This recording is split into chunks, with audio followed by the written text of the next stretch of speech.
Hi.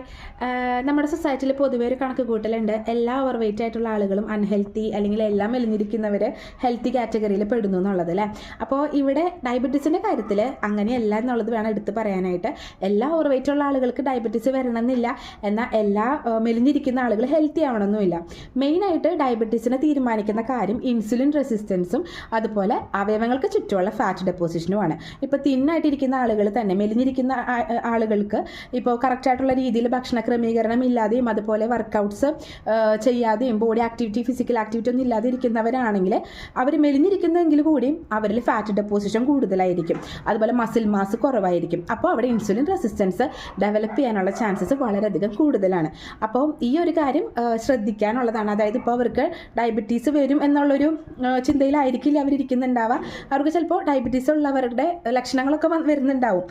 ചിലപ്പോൾ frequent ആയിട്ട് urinate ചെയ്യാൻ തോന്നും, അകാരണമായിട്ട് ക്ഷീണം അനുഭവപ്പെടുക, അതുപോലെ തന്നെ തേഴ്സ്റ്റി ദാഹം അനുഭവപ്പെടുക, അങ്ങനത്തെ ലക്ഷണങ്ങളെല്ലാതും അവർക്കും തോന്നുന്നുണ്ടാവും. പക്ഷെ അവർ ഈ ഒരു രീതിയിലേക്ക് ചിലപ്പോൾ കടന്ന് ചിന്തിക്കുന്നുണ്ടാവില്ല.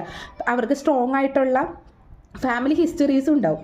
അപ്പോൾ ഇങ്ങനെയുള്ളവർ നിർബന്ധമായിട്ടും, കാരണം നമുക്ക് വെയിറ്റ് ഓവർ വെയിറ്റ് ആണോ അല്ലെങ്കിൽ മെലിഞ്ഞിരിക്കുകയാണോ എന്നുള്ളതിനനുസരിച്ചിട്ടല്ല, നമ്മുടെ ഫാമിലി ഹിസ്റ്ററി ഒരു സ്ട്രോങ് കമ്പോണൻ്റ് ആണ്, സ്ട്രോങ് ഫാക്ടറാണ്.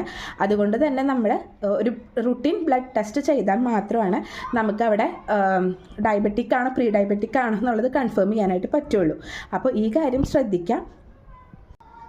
ചില തിന്നായിട്ടുള്ള ആളുകളിൽ അവർക്ക് മസിൽ മാസ് കുറവായിരിക്കും, അവയവങ്ങൾക്ക് ചുറ്റും ഫാറ്റ് ഡെപ്പോസിഷൻ കാണും, ഫാറ്റ് ലിവർ കാണും. അപ്പോൾ ഇങ്ങനെയുള്ള കാരണങ്ങൾ കൊണ്ട് അവർക്ക് ഇൻസുലിൻ റെസിസ്റ്റൻസ് ഉണ്ടാവാനുള്ള ചാൻസസ് വളരെയധികം കൂടുതലാണ്.